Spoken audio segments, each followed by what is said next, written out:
तो हेलो बच्चों, मैं हूँ प्रज्ञा, आपकी organic chemistry educator. Last class में हमने सीखा था degree of carbon atoms and other atoms, जो कि हाइड्रोजन या अल्कोहल जो ग्रुप होता है, अल्कोहल, हैलोजन एंड एमीन्स, इनको हम कैसे फाइंड आउट करते हैं, राइट। आज की क्लास में हम सीखेंगे कि कार्बन एटम जो आप बेसिकली ऑर्गेनिक केमिस्ट्री में देखने वाले हो, उसका हाइब्रिडाइजेशन आप कैसे फाइंड आउट करते हो, ठीक है। और ऑल्सो आपके जो सिग्मा बॉन्ड होते हैं, पाई बॉन्ड होते हैं जो मॉलिक्यूल्स में, वो कितने होते हैं और कौन सी बॉन्ड्स को आप सिग्मा या पाई बॉन्ड बोलोगे, उसके बारे में हम सारी बात करने वाले हैं, ठीक है। तो चलिए स्टार्ट करते हैं। चलो, अब जो नेक्स्ट टॉपिक है वो है हमारा हाइब्रिडाइजेशन ऑफ कार्बन एटम। ठीक है, यहाँ पे हम देखेंगे कि हाइब्रिडाइजेशन ऑफ कार्बन एटम, देखो बच्चों, केमिकल बॉन्डिंग में आपने देखा होगा हाइब्रिडाइजेशन, है ना। बहुत सारे अलग अलग तरीके के हाइब्रिडाइजेशन होते हैं। ऑर्गेनिक केमिस्ट्री में आपको सिर्फ 3 ही तरीके के हाइब्रिडाइजेशन देखना है कार्बन एटम के लिए, ठीक है। देखो 3 तरीके मैंने बोला। एक तो क्या होगा आपका, सबसे फर्स्ट sp3, है ना, sp3 सुना होगा, पढ़ा होगा केमिकल बॉन्डिंग में। दूसरा जो हाइब्रिडाइजेशन होगा वो क्या होगा आपका sp2, और थर्ड जो होगा वो होगा sp, ठीक है। यही 3 देखना है हमको, sp3, sp2, sp, carbon atom के लिए, कार्बन एटम ही सिर्फ, ठीक है। देखो यूनिट मतलब क्या, कौन सी कंडीशन में कार्बन sp3 कहलाएगा या sp2 कहलाएगा या sp कहलाएगा। तो वो देखो, अगर कार्बन एटम 4 सिंगल बॉन्ड बनाता है, ठीक है, तो वो क्या कहलाएगा, sp3। कैसे बॉन्ड बनाया हुआ है, सिंगल बॉन्ड, इसलिए कार्बन एटम की हाइब्रिडाइजेशन यहाँ पर क्या हो जाएगी, sp3, ठीक है। अगर कार्बन एटम एक डबल बॉन्ड और 2 सिंगल बॉन्ड, ऐसा स्ट्रक्चर दिखता है आपको इसका कार्बन एटम का, मतलब क्या, बॉन्ड ऐसे दिखते हैं कि एक डबल बॉन्ड बनाया है और 2 अलग अलग एटम्स के साथ ही क्या किया हुआ है, सिंगल बॉन्ड, या सेम एटम्स के साथ ही सही सिंगल बॉन्ड अगर बनाता है 2, तब क्या कहलाएगा कार्बन एटम का हाइब्रिडाइजेशन स्टेट, sp2, ठीक है। sp कब कहलाएगा, अगर कार्बन एटम ने 2 डबल बॉन्ड बना लिए, ठीक है, या एक ट्रिपल बॉन्ड बना लिया, 2 डबल बॉन्ड या फिर एक क्या, ट्रिपल बॉन्ड। अगर ऐसी कंडीशन आपको दिखती है, ऐसी सिचुएशन अगर आपको दिखती है, आप क्या बोलोगे, इस सिचुएशन में, इस कंडीशन में कार्बन का हाइब्रिडाइजेशन स्टेट क्या है, sp, ठीक है। तो ये 3 आपको बॉन्डिंग देखने को मिल सकती है। अच्छा, कार्बन 4 बॉन्ड बनाता है, आप देख लो यहाँ पर कहीं भी कार्बन 4 बॉन्ड से ना ज़्यादा बनाया है ना कम बनाया है, ठीक है। बच्चे अक्सर सिल मिस्टेक करते हैं कि कार्बन की जब आप बाद में जब बॉन्ड बनाते हो, कभी कभी 5 बॉन्ड बना देते हो, कभी कभी 3 बॉन्ड बनाते हो, ध्यान नहीं रखते हैं ना। ये गलती नहीं करना, सिली मिस्टेक नहीं करना। कार्बन हमेशा हमेशा इन एनी कंडीशन 4 बॉन्ड बनाएगा, ठीक है। अच्छा चलो, अब इनकी बात आती है ज्योमेट्री की। केमिकल बॉन्डिंग में भी आप ज्योमेट्री देखते थे, हाइब्रिडाइजेशन स्टेट्स के लिए सारे अलग अलग ज्योमेट्री होते थे, है ना। यहाँ भी ज्योमेट्री होगी। sp3 के लिए आपने पढ़ रखा है, कौन सी ज्योमेट्री होता है बच्चों, टेट्राहेड्रल, है ना, टेट्राहेड्रल ज्योमेट्री होती है, राइट। sp2 के लिए क्या होती है, ट्राइगोनल प्लेनर, ट्राइगोनल प्लेनर, और sp के लिए क्या हो जाएगी, लीनियर, ठीक है। ट्राइगोनल प्लेनर का मतलब क्या होता है, देखो ये आपको कैसे दिखेगा, एक प्लेन में, ठीक है, इस तरीके का, मतलब प्लेन पर होगा, वो एक साथ होंगे, 2 डबल बॉन्ड ऐसे और एक 2 सिंगल बॉन्ड ऐसे, एक डबल बॉन्ड ऐसा, एक प्लेन पर होंगे, इसलिए क्या कहा जाता है इसको, प्लेनर। ट्रायंगल का फॉर्म कर रहा है, इसलिए क्या हो जाता है ये, ट्राइगोनल प्लेनर, ठीक है। चलो, ये तो आपको समझाने के लिए बनाया था। अच्छा, टेट्राहेड्रल जो sp3 होता है, उसके लिए आपने अलग अलग हाइब्रिडाइजेशन ज्योमेट्री पढ़ी होगी, है ना। एक होता है टेट्राहेड्रल, पिरामिडल, बेंड शेप, ये सारी शेप्स। लेकिन देखो आपने वहाँ भी देखा होगा कि जब 4 सिंगल बॉन्ड बनते हैं तब टेट्राहेड्रल होता है, 3 सिंगल बॉन्ड और एक लोन पेयर होता है तब क्या होता है, पिरामिडल, है ना। और 2 अगर सिंगल बॉन्ड और 2 लोन पेयर होते हैं तब क्या होता है, बेंड। यहाँ पर आपके पास जो कार्बन एटम है उस पर सारे क्या है, सिंगल बॉन्ड है, इसलिए इसकी ज्योमेट्री क्या हो गई, टेट्राहेड्रल, क्लियर। अच्छा, अब बात आती है इनके बॉन्ड एंगल की। बॉन्ड एंगल का मतलब कि 2 जो सिंगल बॉन्ड्स हैं उनके बीच में एंगल कितना होगा, ये जो सिंगल बॉन्ड है इनके बीच में एंगल कितना है, ठीक है। तो टेट्राहेड्रल के जो बॉन्ड एंगल होती है वो कितनी होती है बेटा, 109 डिग्री 28 मिनट्स, ठीक है। कितनी होती है, 109 डिग्री 28 मिनट्स, राइट। अच्छा, ट्राइगोनल प्लेनर के लिए आपको पता है 120 डिग्री होती है ना। ये जो बॉन्ड है, ये जो एक बॉन्ड से इतना, इसके बीच जो एंगल है वो कितने का है, 120 डिग्री, है ना। ये जो है वो कितने का है, 109 डिग्री 28 मिनट्स का। और ये जो बॉन्ड है, मतलब जो बॉन्ड एंगल होगा वो कितने का होगा, 180 डिग्री। लीनियर के लिए तो क्या होती है, 180 डिग्री ही होती है, राइट। तो यहाँ तक बॉन्ड एंगल तक तो अब क्लियर हो गया होगा। अब देखते हैं percent S character. Percent S character मतलब कि जो आपका जो ये हाइब्रिड ऑर्बिटल्स हैं sp3 sp2 sp, इनमें आपको परसेंट बताना होता है। परसेंट एस का मतलब कितना परसेंट एस के इन्वॉल्वमेंट से ये sp3 हाइब्रिडाइजेशन स्टेट बना है, ठीक है। तो परसेंट एस का इसमें कितना इन्वॉल्वमेंट होगा, तो देखो टोटल कितने ऑर्बिटल्स इन्वॉल्व हैं sp3 में, p के 3 और एक s का 1, है ना। s का 1 ऑर्बिटल और p के 3 ऑर्बिटल, इसलिए क्या है sp3। तो मतलब इस ऑर्बिटल को, इस हाइब्रिडाइजेशन स्टेट को इन टोटल बनने के लिए s का कितना इन्वॉल्वमेंट है, 25%, राइट।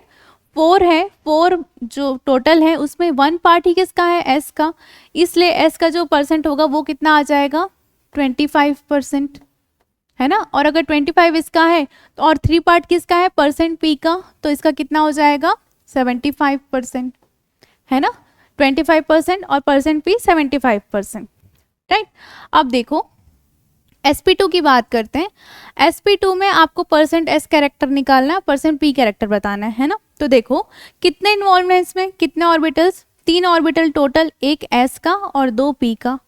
एक s का ऑर्बिटल है और 2 p के ऑर्बिटल, इसके इन्वॉल्वमेंट से क्या बन रहा है आपका, sp2 ऑर्बिटल, है ना।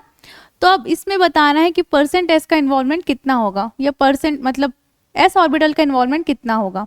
तो s ऑर्बिटल देखो यार, 3 लोग हैं, 3 लोग मिलके एक पूरा ऑर्बिटल बना रहे हैं, हाइब्रिड ऑर्बिटल बना रहे हैं, है ना। तो देखो एक का, 3 में से एक का हिस्सा कितना आ जाएगा, एक का कितना पार्ट होगा, कितना कंट्रीब्यूशन होगा, 33.3%, 33.3%। चाहो तो आप क्या कर सकते हो, 100 से डिवाइड कर लो, ठीक है। देखो 100 डिवाइड बाई 4 करो, क्योंकि 4 लोग के मिल के क्या बन रहा है, एक पूरा बन रहा है। तो 100 डिवाइड बाई 4 करोगे तो एक का हिस्सा आ जाएगा, एक का कंट्रीब्यूशन आ जाएगा। तो एक के कंट्रीब्यूशन पे क्या आया, 25%। यहाँ पर देखो 100 डिवाइड बाई कितने ऑर्बिटल्स हैं टोटल, 3, तो 100 डिवाइड बाई 3 कर लो, कितना आ जाएगा, एक का कंट्रीब्यूशन आ जाएगा आपका। तो परसेंट ऐसा कितना आ जाएगा, 33.3, ठीक है। तो एक का कंट्रीब्यूशन है 33.3, पी के 2 लोग हैं तो 2 लोग का कंट्रीब्यूशन क्या होगा, 33.3 प्लस 33.3, कितना हो जाएगा यहाँ पर, 66.6%। या फिर आप सिंपली क्या करते हैं, 100 माइनस 33.3, तो आ जाता 66.6, क्योंकि एस और पी के अलावा तो और कोई है ही नहीं, है ना। अब देखो एस और पी आधा आधा, एक एस का और एक पी का, ये आधा आधा होके पूरा बन रहा है। तो कितना कितना कंट्रीब्यूशन हो गया इसके लिए, 50-50%, 50% एस का और 50% किसका, पी का, राइट। तो ये पूरा कॉन्सेप्ट था आपका हाइब्रिडाइजेशन का। 3 ही आपको स्टेट देखने हैं, sp3 sp2 एंड sp। कब कौन कौन सी सिचुएशन, कौन कौन सी ज्योमेट्री में, या कौन कौन से बॉन्ड के टाइम पे आपको कैसे ज्योमेट्री दिखने वाली है, ये आपको समझ में आ गया होगा, ठीक है। बॉन्ड एंगल क्या होते हैं, percent S and percent P character क्या होते हैं, ये भी आपको समझ में आ गया होगा, ठीक है। चलो इसके आगे अब देखते हैं। तो अब देखना है increasing order of percent S character, ठीक है। देखो परसेंट एस कैरेक्टर आप कैसे पता करोगे, या increasing order of percent P character आप कैसे पता करोगे बच्चों, तो with the help of hybridization, है ना। देखो परसेंट एस कैरेक्टर आपको बताना है कि कहाँ पर ज़्यादा होगा, मतलब जैसे कि जो कार्बन अगर sp3 है या sp2 है या sp है, तो परसेंट एस कैरेक्टर किसका ज़्यादा होगा। तो अभी आपने देखा परसेंट एस कैरेक्टर किस इंक्रीज हो रहा था, है ना, फ्रॉम sp3 टू sp, क्या हुआ है, परसेंट एस कैरेक्टर इंक्रीज हुआ है, 25% से 50% हो गया। तो परसेंट एस कैरेक्टर इंक्रीज होता है कब, जब कार्बन, इस कलर में लिखती हूं मैं, अगर हमारा कार्बन एटम sp है, ठीक है, इंक्रीजिंग ऑर्डर बोला है तो इस तरीके से लिखते हैं, sp3 के बाद कार्बन अगर sp2 हो, देन कार्बन क्या हो, sp हो, तो इस तरीके से परसेंट एस कैरेक्टर इंक्रीज होता है, ठीक है। या मैं इसको और सिंप्लीफाई कर दूं, सिंप्लीफाई कर दूं, अगर sp3 से ज़्यादा होता है परसेंट एस कैरेक्टर sp2 का, और sp2 से ज़्यादा होता है परसेंट एस कैरेक्टर sp का, ठीक है। तो अगर कोई कार्बन sp3 है या sp3 है तो उससे ज़्यादा परसेंट एस कैरेक्टर किस में होगा, कोई कार्बन अगर sp2 है तो, और कोई कार्बन अगर sp2 है तो उससे ज़्यादा परसेंट एस कैरेक्टर किसका होगा, जो कार्बन sp है उसका, ठीक है। परसेंट पी कैरेक्टर की बात आती है, अगेन देख लो percent P character going from sp3 to sp क्या हुआ है, डिक्रीज हुआ है ना। 75% से कहाँ आ गया 50% पे, मतलब डिक्रीज हुआ है, कमी आई है ना। तो देखो परसेंट पी कैरेक्टर के लिए इंक्रीजिंग ऑर्डर बोला है, तो इंक्रीजिंग ऑर्डर कैसा होगा, sp से ज़्यादा होगा किसका, sp2 का, और sp2 से ज़्यादा होगा किसका, sp3 का परसेंट पी कैरेक्टर। sp3 में कितना होता है 75% होता है, और sp में कितना होता है 50% होता है ना। तो परसेंट p कैरेक्टर इंक्रीज होता है from sp to sp3, sp से sp3 तक, और परसेंट s कैरेक्टर इंक्रीज होता है sp3 से sp जाने पर, ठीक है। अब देखो आप जो ये पढ़े, जो कॉन्सेप्ट पढ़े परसेंट एस कैरेक्टर वाला, इसकी हेल्प से आप इलेक्ट्रोनेगेटिविटी पता कर सकते हो, या जो मतलब 3 अगर अलग अलग कार्बन है, जैसे कि कोई sp3 कार्बन है, कोई कार्बन अगर sp2 है, या कोई कार्बन अगर sp है, आपसे पूछ लिया जाए कि इन तीनों कार्बन पे आप उनकी इलेक्ट्रोनेगेटिविटी कंपेयर करो, ठीक है। तो सबसे पहली बात तो इलेक्ट्रोनेगेटिविटी होती क्या है, तो आपने पीरियोडिसिटी में पढ़ा होगा, है ना। पीरियोडिसिटी में पढ़ा होगा कि इलेक्ट्रोनेगेटिविटी क्या होती है, नाम तो सुना होगा उसका। देखो इलेक्ट्रोनेगेटिविटी क्या होती है, इलेक्ट्रॉन को अपने तरफ पुल करने की जो एबिलिटी होती है उसको बोलते हैं इलेक्ट्रोनेगेटिविटी, ठीक है। ये इतना ही कॉन्सेप्ट होता है, आप पीरियोडिसिटी में इसको बहुत ज़्यादा अच्छे से पढ़ते हो, यहाँ तो इतना ही काम है इलेक्ट्रोनेगेटिविटी का, ठीक है। आपको देखना है कि इलेक्ट्रोनेगेटिविटी कौन से कार्बन के लिए ज़्यादा होगी, तो कौन से कार्बन के लिए ज़्यादा होगी, उस कार्बन के लिए ज़्यादा होगी जहाँ पर परसेंट एस कैरेक्टर क्या होगा, ज़्यादा होगा, ठीक है। जैसे कि देखो इलेक्ट्रोनेगेटिविटी जिसको EN से डिनोट किया है, ठीक है, इलेक्ट्रोनेगेटिविटी है ये। इलेक्ट्रोनेगेटिविटी ऑर्डर आपको बतानी है for different carbon. For example कौन से कार्बन, अगर अलग अलग कार्बन है, sp3 है, कोई कार्बन अगर sp3 है, या कोई कार्बन अगर sp2 हाइब्रिडाइज्ड है, और अगर कोई कार्बन sp हाइब्रिडाइज्ड है, तो जो इनकी इलेक्ट्रोनेगेटिविटी होगी वो कौन से कार्बन के लिए ज़्यादा होगी, ये आपको बताना है। कैसे बताओगे, जिनका परसेंट एस कैरेक्टर ज़्यादा होगा उसकी इलेक्ट्रोनेगेटिविटी क्या हो जाएगी, ज़्यादा हो जाएगी, ठीक है। तो परसेंट एस कैरेक्टर बेटा कहाँ से इंक्रीज हो रहा है, किस पर इंक्रीज होगा, sp पे, है ना। sp पे कितना होता है 50% होता है, sp3 में सबसे कम होता है परसेंट एस कैरेक्टर। तो जिसका परसेंट एस कैरेक्टर कम उसकी इलेक्ट्रोनेगेटिविटी भी कम होगी, है ना, डायरेक्टली प्रोपोर्शनल है। sp percent S character increase हो रहा है तो इलेक्ट्रोनेगेटिविटी इंक्रीज हो रही है। तो परसेंट एस कैरेक्टर कहाँ इंक्रीज हो रहा है, sp पर इंक्रीज है, सबसे ज़्यादा है, तो इसकी भी इलेक्ट्रोनेगेटिविटी क्या हो जाएगी, सबसे ज़्यादा हो जाएगी, ठीक है। परसेंट एस कैरेक्टर किसका ज़्यादा हो जाए, इलेक्ट्रोनेगेटिविटी किसकी ज़्यादा हो जाएगी, sp कार्बन की, ठीक है, sp कार्बन की। तो ये बात थी इलेक्ट्रोनेगेटिविटी, अगर आपको चेक करना है आप परसेंट एस कैरेक्टर की हेल्प से चेक कर सकते हो, ठीक है। अच्छा अब देखो यहाँ पे एक सेकंड कॉन्सेप्ट निकल कर आता है, एक दूसरा कॉन्सेप्ट है, ठीक है। एक तो आपने क्या पता किया, परसेंट एस की हेल्प से इलेक्ट्रोनेगेटिविटी पता करी। अब देखो परसेंट एस कैरेक्टर की हेल्प से आप क्या बता सकते हो, बॉन्ड लेंथ या फिर उनकी बॉन्ड एनर्जी, ठीक है। कैसे बताओगे, तो देखो जो परसेंट एस कैरेक्टर होता है वो इन्वर्सली प्रोपोर्शनल होता है बॉन्ड लेंथ के, ठीक है। इसका मतलब क्या होता है, तो देखो एक तो कार्बन बेटा सिंगल बॉन्ड बनाता है, या तो आपने देखा होगा कि डबल बॉन्ड बनाता है, या फिर क्या करता है ट्रिपल बॉन्ड बनाता है। हमने देखा वो चार्ट में हाइब्रिडाइजेशन वाले में, है ना, सिंगल भी देखा, डबल बॉन्ड भी देखा, ट्रिपल बॉन्ड भी देखा आप। और अब देखो इसमें आप बता सकते हो हाइब्रिडाइजेशन किसकी क्या है, ये कैसा हाइब्रिडाइज्ड है sp3, और ये भी क्या sp3, राइट। ये किस तरीके से हाइब्रिडाइज्ड है sp2 और ये sp एंड sp, ये तो है ना। अब देखो इस परसेंट एस कैरेक्टर की हेल्प से आप पता लगा सकते हो या आप बता सकते हो कि इनमें जो ये बॉन्ड है तो ये बॉन्ड लेंथ किसकी ज़्यादा होगी या कम होगी, या जो बॉन्ड एनर्जी है वो किसकी ज़्यादा होगी और किसके लिए कम होगी। ठीक है, कैसे पता करोगे? तो देखो क्या लिखा हुआ है कि जो परसेंट एस कैरेक्टर होता है, जो परसेंट एस कैरेक्टर होता है वो अगर इंक्रीज हो रहा है तो जो बॉन्ड लेंथ होगी वो क्या हो जाएगी? डिक्रीज हो जाएगी। जैसे जैसे परसेंट एस कैरेक्टर बढ़ते जाएगा बॉन्ड लेंथ डिक्रीज होती जाएगी, और बॉन्ड लेंथ, जो बॉन्ड लेंथ होती है अगर वो डिक्रीज हो रही है तो उसकी बॉन्ड एनर्जी क्या हो जाएगी? इंक्रीज हो जाएगी। जितना बॉन्ड लेंथ डिक्रीज होता जाएगा बॉन्ड एनर्जी क्या होगी? इंक्रीज हो जाएगी, है ना। यही लिखा हुआ है, बॉन्ड एनर्जी क्या हो जाएगी? इंक्रीज हो जाएगी, है ना। अब देखो यहाँ पर जो बॉन्ड है कैसा है? सिंगल बॉन्ड, ये क्या है? डबल बॉन्ड, और ये क्या है? Triple bond. अब आप लोग बताओ परसेंटेज कैरेक्टर कहाँ पर ज़्यादा है? तो आप लोग देखो परसेंटेज कैरेक्टर कहाँ पर बढ़ रहा है? sp कार्बन पर, है ना। sp कार्बन पर परसेंटेज कैरेक्टर बढ़ा हुआ है, तो बॉन्ड लेंथ इनकी ज़्यादा होगी या कम होगी? तो जैसे जैसे परसेंटेज कैरेक्टर बढ़ता है बॉन्ड लेंथ क्या हो जाती है? कम हो जाती है। तो इसके लिए बॉन्ड लेंथ क्या होगी? सबसे कम होगी, है ना। तो देखो इसको मैं कुछ इस तरीके से लिखती हूँ।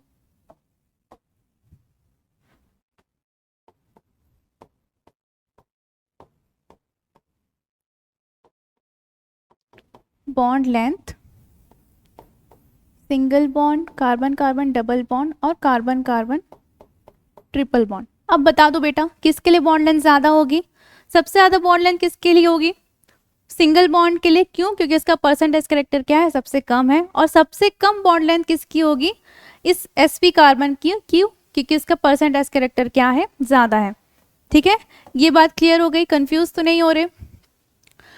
परसेंट एस कैरेक्टर कम है इसलिए बॉन्ड लेंथ क्या है? ज़्यादा है।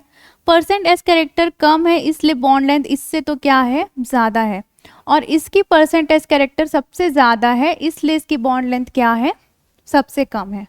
ठीक है, बात आती है बॉन्ड एनर्जी की।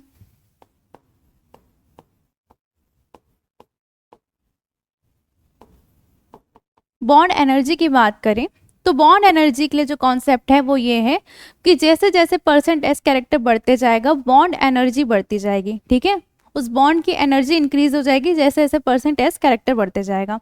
तो मतलब कि देखो कार्बन कार्बन अगर सिंगल बॉन्ड है और डबल बॉन्ड और क्या है? ट्रिपल बॉन्ड, इनमें परसेंट एस कैरेक्टर कहाँ से कहाँ बढ़ रहा है?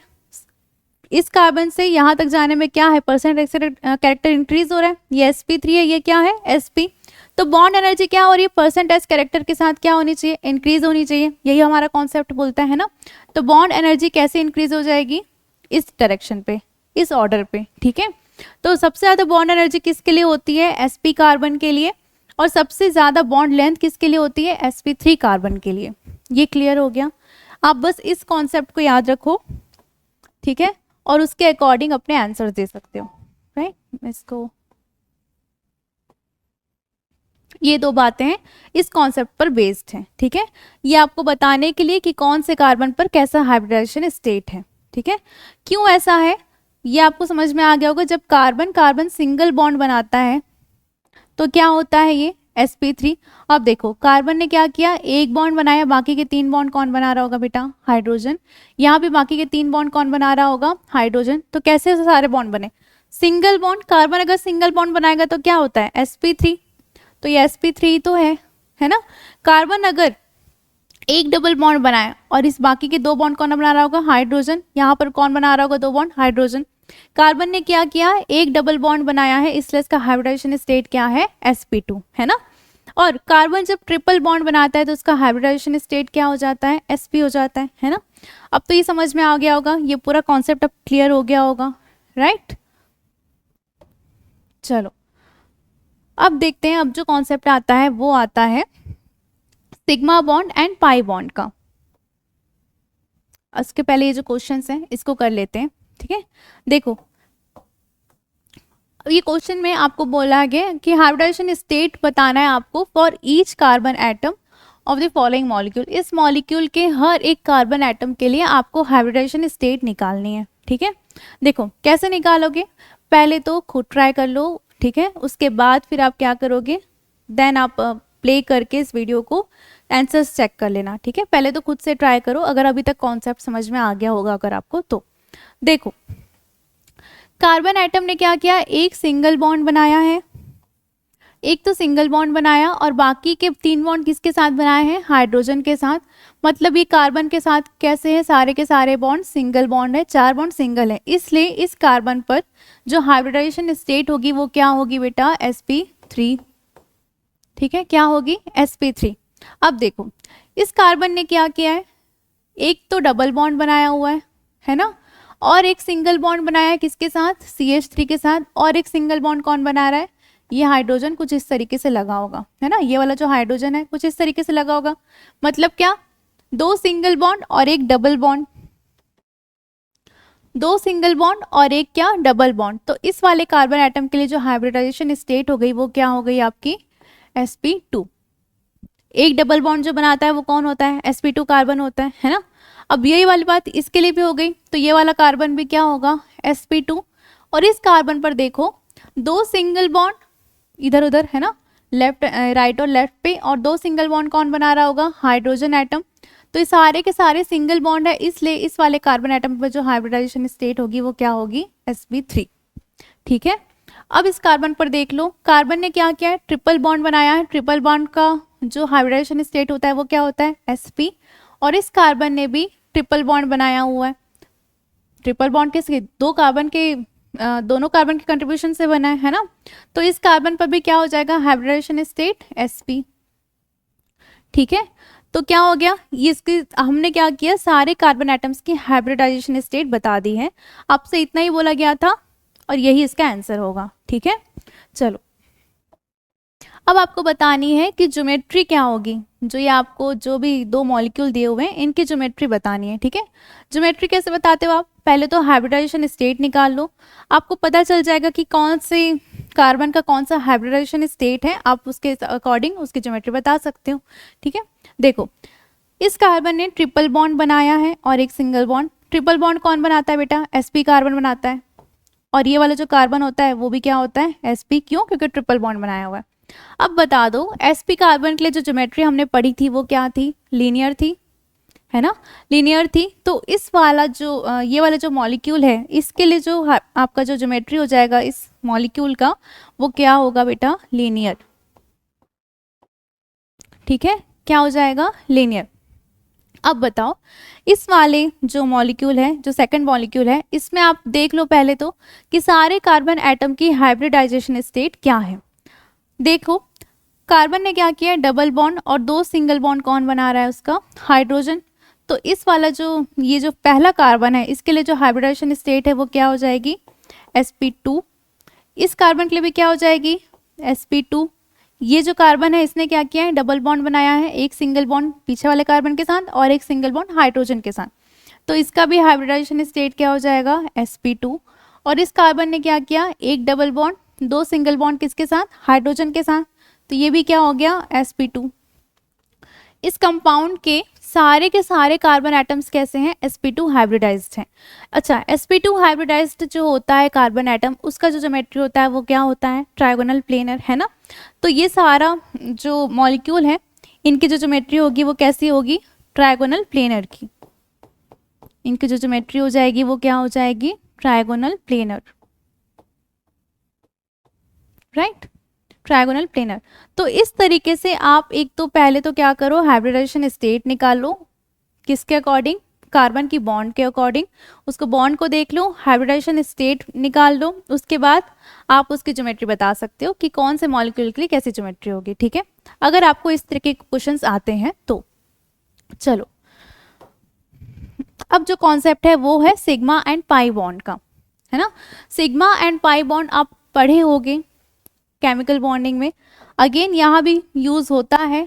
तो देखो सिग्मा बॉन्ड क्या होता है, जब भी कोई एटम के बीच में अगर सिंगल बॉन्ड का फॉर्मेशन हो रहा है, मैं लिख देती हूँ उसको,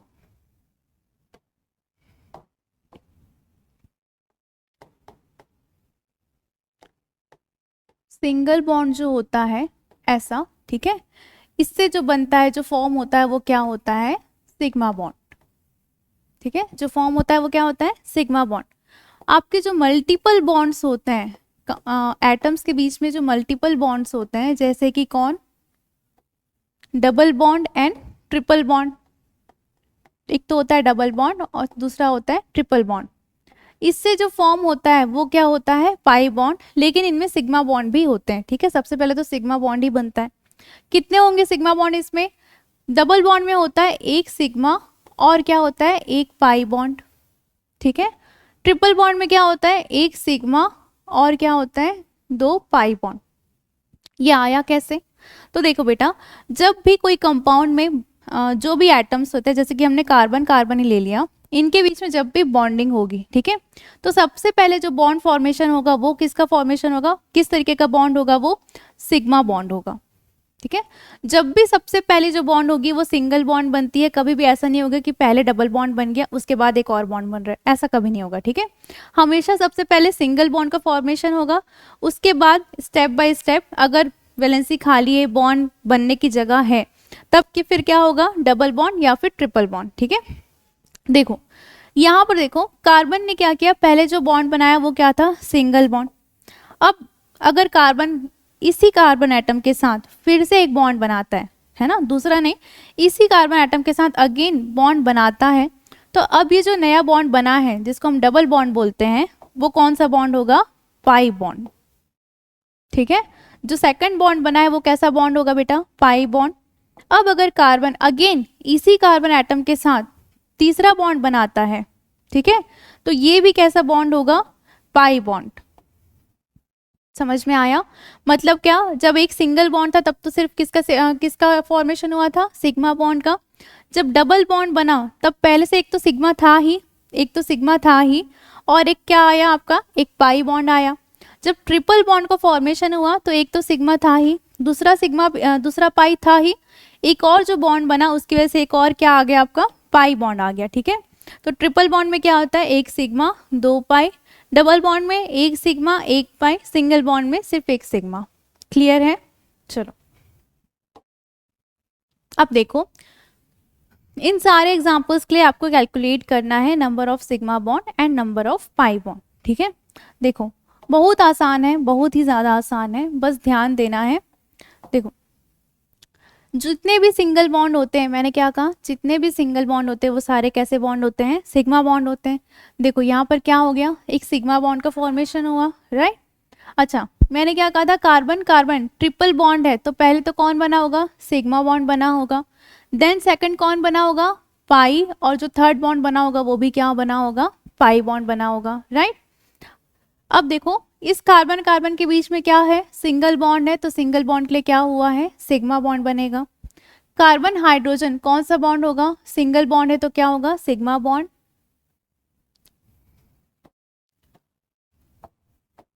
कौन सा बॉन्ड होगा, सिग्मा बॉन्ड। ठीक है, क्या हो गया इसको,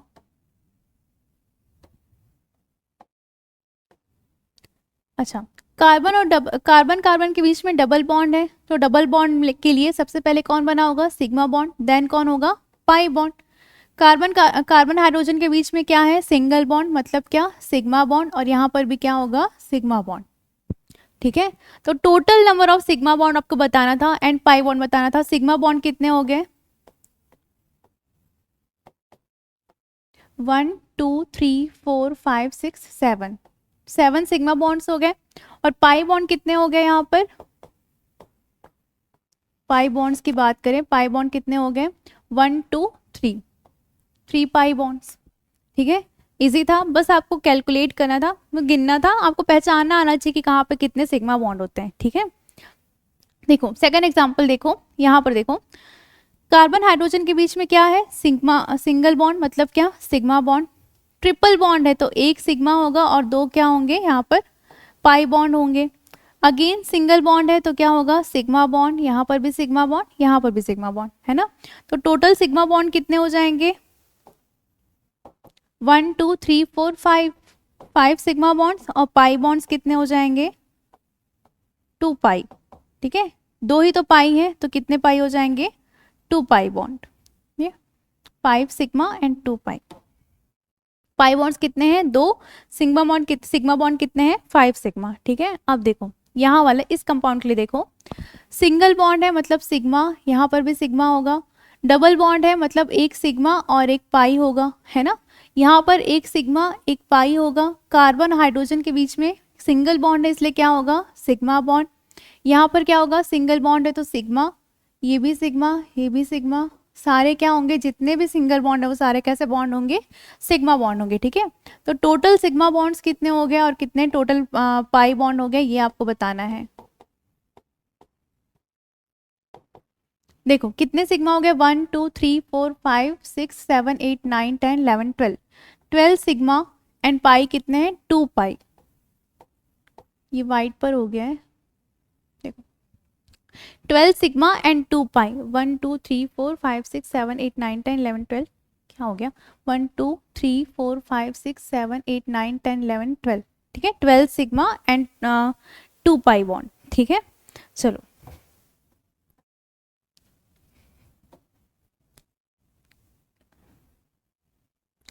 बेंजीन की बात करते हैं। नाम पहले सुना होगा बेंजीन का, है ना, 10th तक पढ़ते भी हम बेंजीन, तो कोई नया तो है नहीं। इनऑर्गेनिक में भी आप थोड़ा बहुत देख कर आ गए होंगे बेंजीन क्या होता है, नहीं तो अब यहाँ देख लो क्या होता है बेंजीन। देखो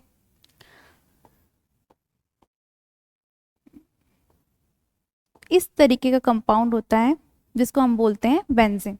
ठीक है, इक्विवेलेंट टू दिस। ये आपको कभी कभी इस तरीके से भी दिख सकता है। बॉन्ड ना बना के उस क्या कर देते हैं, सीधे अंदर पे जो क्या होता है, एक सर्कल आ जाता है। ठीक है, क्या रिप्रेजेंट करता है ये भी, कि ये बेंजीन है ना। हम अभी इसमें काम कर रहे हैं, उसका कोई अभी यूज नहीं आएगा हमको। ठीक है, इस वाले बॉन्ड का आगे देखेंगे जब IUPAC पढ़ रहे होंगे। देखो इसके लिए आपको बताना है कि टोटल सिग्मा और टोटल पाई बॉन्ड। बच्चे क्या करते हैं मिस्टेक, हाइड्रोजन को भूल जाते हैं, डायरेक्टली इनमें ऐसे काउंट कर लेते हैं जितने जितने भी बॉन्ड है और सिग्मा बॉन्ड और पाई बॉन्ड बता देते हैं। क्या बोलते हैं कि 6 सिग्मा और 3 पाई, ऐसे मिस्टेक नहीं करना, है ना। देखो कैलकुलेट कैसे करना है आपको, भूलना नहीं है ये बात को कि कार्बन हमेशा 4 बॉन्ड बनाता है। कार्बन हमेशा हमेशा क्या करता है, 4 बॉन्ड बनाता है ना। देखो इस कार्बन एटम ने कितने बॉन्ड बनाए, 1 2 3। देखो यहाँ पर भी कार्बन एटम है, यहाँ पर भी कार्बन एटम है, ये दो क्या है, कार्बन एटम है। कार्बन कार्बन एटम के बीच में क्या है, एक तो सिंगल बॉन्ड है और एक क्या है, डबल बॉन्ड। एक बॉन्ड किसके साथ बनाया हुआ है, इस साइड वाले कार्बन एटम के साथ बनाया है। ठीक है, अब देखो कितने टोटल बॉन्ड बनाए हैं इस कार्बन एटम ने, 1 2 एंड 3 बॉन्ड। बनाता कितने हैं, 4 बॉन्ड। तो एक बॉन्ड कौन बना रहा होगा बेटा, हाइड्रोजन बना रहा होगा। ठीक है, कौन बना रहा होगा, हाइड्रोजन। इस वाले कार्बन एटम के लिए देख लो कितने बॉन्ड बनाए हैं, एक तो इस कार्बन के साथ, एक इस कार्बन के साथ, और इसी कार्बन के साथ क्या बनाया हुआ है, एक डबल बॉन्ड भी बनाया हुआ है ना। यहाँ पर क्या बना हुआ है, एक डबल बॉन्ड भी बना हुआ है। इस कार्बन ने 1 2 3, एक बॉन्ड कौन बना रहा होगा, हाइड्रोजन एटम। और यही सारी चीज मतलब क्या, ये जो हाइड्रोजन एटम वाला जो हिडन हाइड्रोजन एटम है ये सब में ही लगा हुआ है। ठीक है, आप सबके लिए काउंट कर सकते हो। जैसे कि इस कार्बन के लिए 1 2, और इस कार्बन के साथ कैसा बॉन्ड बनाया हुआ है, ट्रिपल बॉन्ड, तो 1 2 एंड 3। फोर्थ बॉन्ड कौन बना रहा होगा, हाइड्रोजन। तो यहाँ पर सारे ही जगह पर क्या आने वाले हैं, हाइड्रोजन। आप चाहो तो काउंट करके देख लो कि सारे कार्बन ने क्या किया हुआ है, 3 बॉन्ड कार्बन एटम के साथ बनाए हैं और एक बॉन्ड जो आपको खुद को समझना है कि एक बॉन्ड कौन बना रहा होगा यहाँ पर, हाइड्रोजन एटम। ठीक है, अब आप कैलकुलेट करोगे, अब सही आंसर आएगा। देखो हाइड्रोजन एटम के साथ जो सिग्मा बॉन्ड है, सिंगल बॉन्ड है इसलिए क्या होंगे यहाँ पर, सिग्मा बॉन्ड। 1 2 3 4 5 6, ये सारे किसके वाले हैं, हाइड्रोजन वाले। कार्बन और हाइड्रोजन के बीच जो सिंगल बॉन्ड थी उससे सिग्मा आया है। ठीक है, अच्छा कार्बन कार्बन एटम के बीच भी सारे क्या है, सिग्मा बॉन्ड। देखो इस कार्बन और इस कार्बन के बीच में क्या फॉर्म हुआ है, एक सिग्मा बॉन्ड का, तभी तो पाई बॉन्ड बना होगा। यहाँ पर कोई पाई बॉन्ड नहीं है लेकिन बॉन्ड तो है, तो कौन सा बॉन्ड होगा, सिग्मा बॉन्ड। और सिग्मा बॉन्ड सारे ही कार्बन एटम के बीच में है। ठीक है, बॉन्डेड है मतलब सिग्मा बॉन्ड तो है, राइट। तो ये जो ब्लू वाले हैं सारे सिग्मा किसके हैं, कार्बन हाइड्रोजन के। जो ग्रीन वाले सिग्मा है वो किसके किसके बीच में, कार्बन कार्बन एटम के बीच में। और जब पाई की बात कर लेते हैं हम, पाई बॉन्ड कौन है अपने, 3 जो डबल बॉन्ड दिख रहे हैं ये सारे क्या होंगे, पाई बॉन्ड होंगे, है ना। तो टोटल कितने सिग्मा बॉन्ड हो गए, टोटल सिग्मा बॉन्ड कितने हो गए, टोटल सिग्मा बॉन्ड्स कितने हो गए, 6 तो ये ब्लू वाले कार्बन हाइड्रोजन के और 6 तो ये ग्रीन वाले कार्बन कार्बन के, टोटल कितने हो गए 12 सिग्मा, चाहो तो काउंट कर सकते हो, है ना। और कितने पाई है इन टोटल, 3 पाई है, तो पाई बॉन्ड्स कितने हो गए, 3। पाई बॉन्ड्स कितने हो गए, 3, ठीक है। ये था सिग्मा बॉन्ड पाई बॉन्ड। एक और एग्जांपल हम देख लेते हैं टॉलुइन का। देखो टॉलुइन क्या होता है, स्ट्रक्चर मैं बता देती हूँ, उसके बाद आप लोग खुद से ट्राई करना इसके सिग्मा बॉन्ड कैलकुलेट करने की, ठीक है। देन फिर मैं सॉल्यूशन तो बताऊंगी।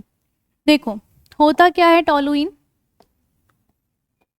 बेंजीन पर एक CH3 ग्रुप लगा हो तो ये होता है टॉलुइन, ठीक है। बेंजीन हमने क्लियरली देख लिया है। अगर बेंजीन पर जो क्या होते हैं, 6 हाइड्रोजन होते हैं, यहाँ पे सारे क्या होते हैं, हाइड्रोजन होते हैं। हमने क्या किया, एक हाइड्रोजन को हटा करके वहां पर क्या पेस्ट कर दिया, CH3 ग्रुप, ठीक है। बन क्या गया, टॉलुइन। ये जो कंपाउंड होता है इसका नाम होता है टॉलुइन, ठीक है। इसमें आपको टोटल कैलकुलेट करना है कितने सिग्मा एंड कितने पाई बॉन्ड प्रेजेंट हैं। तो देखो कैसा लिख सकते हैं हम लोग इसको, अगर आपको कैलकुलेट करना है, कार्बन के साथ कौन लगे हैं, 3 हाइड्रोजन एटम, 3 हाइड्रोजन एटम लग गए, ठीक है। और आपको मालूम ही है कि यहाँ पर जो हिडन हाइड्रोजन एटम्स हैं, है ना, हाइड्रोजन एटम सारे क्या होंगे, हिडन है। क्यों, क्योंकि कार्बन 4 बॉन्ड बनाता है, 3 बॉन्ड आपको दिख रहा है, 1 2 3। 4th बॉन्ड कौन बना रहा होगा, हाइड्रोजन एटम। अलग कलर से कर देती हूँ, डिफरेंट कलर यूज कर लेती हूँ। 4th बॉन्ड कौन बना रहा होगा, सबके लिए हाइड्रोजन एटम, ठीक है। तो 4th बॉन्ड कौन बना लिया है, हाइड्रोजन एटम। अब आप कैलकुलेट करिए कि सारे सिग्मा बॉन्ड और पाई बॉन्ड कितने कितने हैं। तो देखो हाइड्रोजन और कार्बन वाले जो सिग्मा है, पहले तो हम उसको मार्क कर लेते हैं, ठीक है। और भूलना नहीं, कार्बन और इस कार्बन के बीच भी क्या है, एक सिग्मा बॉन्ड है, ठीक है। डिफरेंट कलर से दिखा देती हूँ। अच्छा ये तो हो गया, और इस कार्बन हाइड्रोजन के बीच भी क्या है, सिग्मा बॉन्ड है ना, इनके बीच भी क्या है, सिग्मा बॉन्ड है। अब देखो कार्बन कार्बन के बीच में, ये जो कार्बन कार्बन है इनके बीच भी क्या है, सिग्मा बॉन्ड है, जिसको मैं ग्रीन कलर से डिनोट कर रही हूँ, 1 2 3 4 5 एंड 6। तो ये 6 क्या हो गया, सिग्मा बॉन्ड। और यहाँ पर ये जो कार्बन है और ये जो कार्बन है इनके बीच भी क्या है, एक सिग्मा बॉन्ड है ना। आपको दिख रहा है कि यहाँ पर भी एक कार्बन है और ये जो कार्बन है ये दोनों भी क्या है, बॉन्डेड है, तो इनके बीच भी क्या बन रहा है, एक सिग्मा बॉन्ड बन रहा है। इनके बीच भी क्या बन रहा है, एक सिग्मा बॉन्ड बन रहा है ना। और जो अपने पाई बॉन्ड है 1 2 और ये 3, राइट। अब देख लो कितने सिग्मा बॉन्ड और कितने पाई बॉन्ड है, इजी होगा कैलकुलेट करने में। 1 2 3 4 5 6 7 8, 8 तो कार्बन हाइड्रोजन वाले, देन 9 10 11 12 13 14 15, ठीक है। 8 तो अपने कार्बन हाइड्रोजन वाले और 6 कितने, कार्बन कार्बन वाले, ठीक है। टोटल सिग्मा बॉन्ड कितने हो गए, 15 सिग्मा बॉन्ड्स। और पाई बॉन्ड तो कितने अपने, 3 है, क्लियरली विजिबल है, राइट। 3 पाई बॉन्ड तो दिख ही रहा है, ये 3 पाई बॉन्ड हो गया, है ना। तो ये था आपका concept sigma bond and pi bond का। तो ठीक है बच्चों, मेरे ख्याल से आपको क्लियर हो गया होगा कि आप सिग्मा एंड पाई बॉन्ड कैसे फाइंड आउट करने वाले हो। सारे एग्जांपल्स हमने देख लिए, और जो फर्दर एग्जांपल्स है जब हम सारे क्वेश्चन कर रहे होंगे तब मैं आपको एक साथ और करवा दूंगी, ठीक है। आपको तब तक के लिए एक आइडिया हो गया होगा कि sigma bond and pi bond कैसे फाइंड आउट करना है, ठीक है। ऑल्सो अलॉन्ग विथ आपका जो हाइब्रिडाइजेशन होता है कार्बन एटम का, मेरे ख्याल से अब आप सारी चीज़ें सीख गए होंगे, ठीक। तो चलिए आज के लेक्चर में इतना ही, बाकी की जो चीज़ें हैं वो हम नेक्स्ट लेक्चर में कंप्लीट करेंगे, ठीक है। Thank you.